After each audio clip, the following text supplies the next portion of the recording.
Your Move by Bunting. At night, when mom goes to work, I take care of my little brother Isaac. We do homework or play games or watch TV. But tonight is going to be different. Tonight we're going out.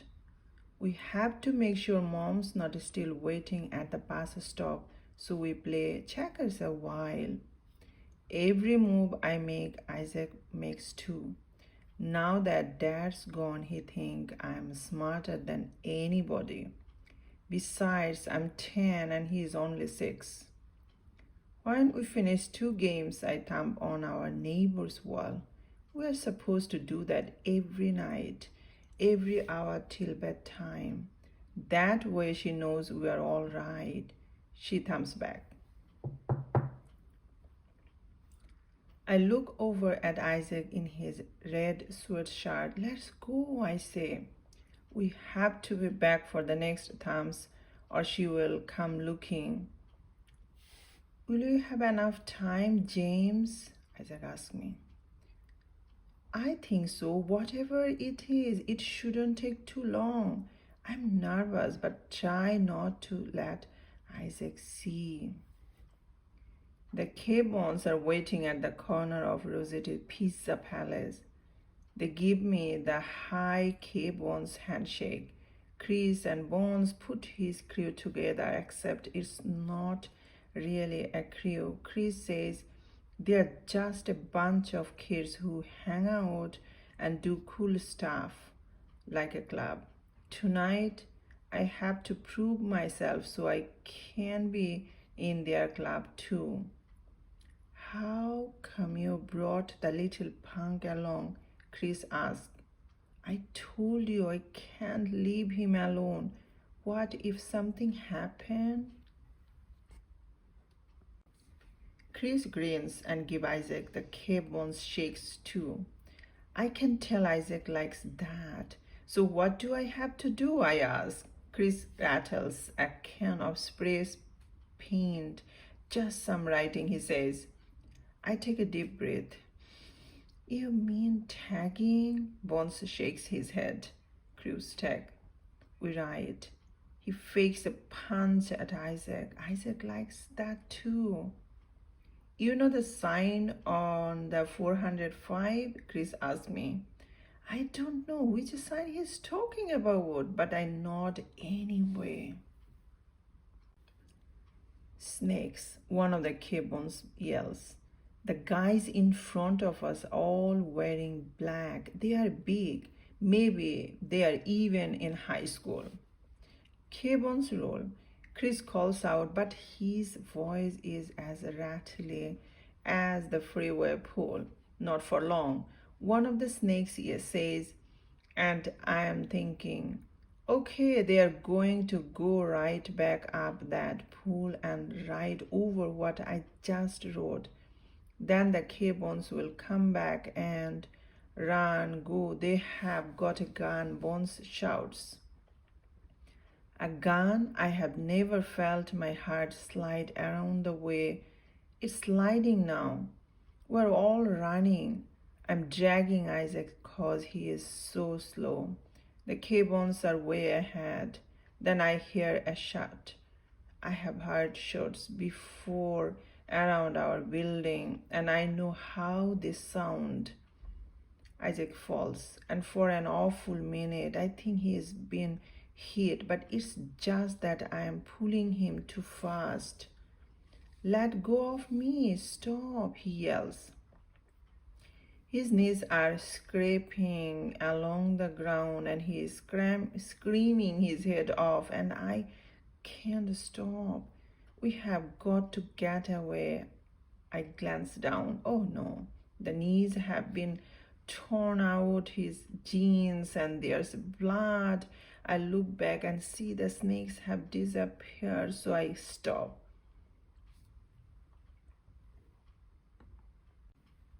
Oh, easy, I say. I'm sorry, are you okay?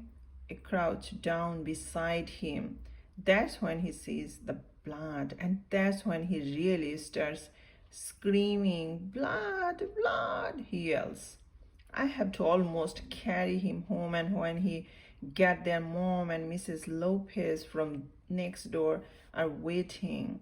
Mom's still in her Jew's cafe uniform. You didn't thumb James.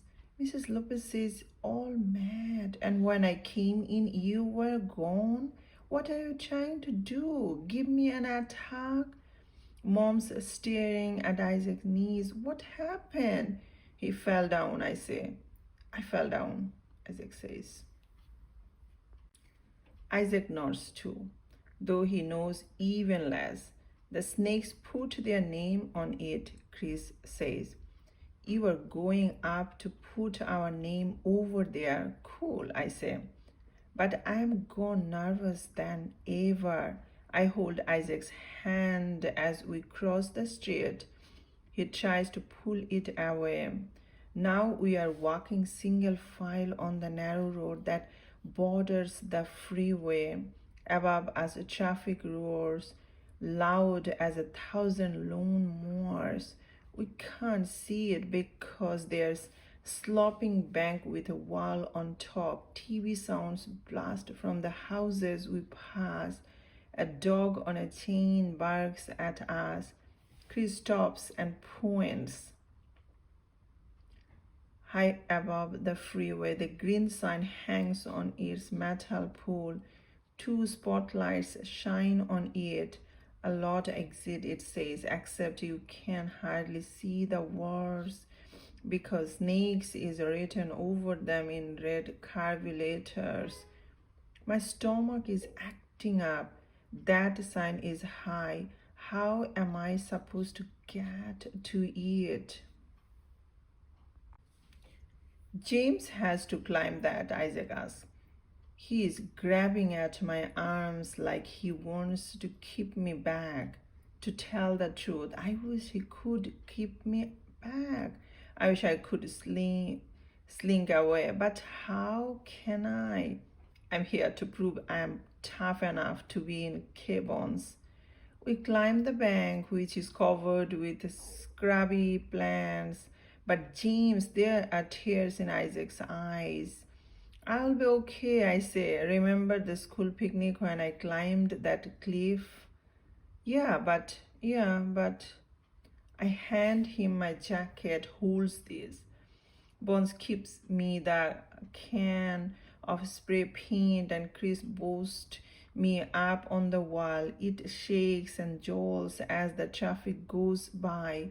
It's a miracle this wall is still standing. It must be made of steel or something. See that electric box halfway up the pool? Chris shouts. Stand on that. I shiny up the pool, slide back, go up again. The pool slams and shakes under my hands. A jumping jackhammer probably feels like this. My foot finds the electric box and I drag myself onto the platform. I cling to the sign. Wind lifts my hat, balloons. My shirt.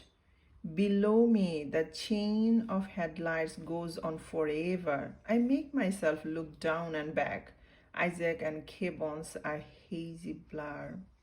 My fingers are so numb, I can't make the paint spray out of the can. When it does, the ooze blows back on me. But now I'm writing K-Bones, looping the letters over the ones already there. I'm doing it left-handed because I'm clinging to the sign with my right arm and I have got my eyes closed so the paint doesn't get in them. When I reach the S, I look. I can read it. Yeah. I drop the can on the bank and slide down the pool.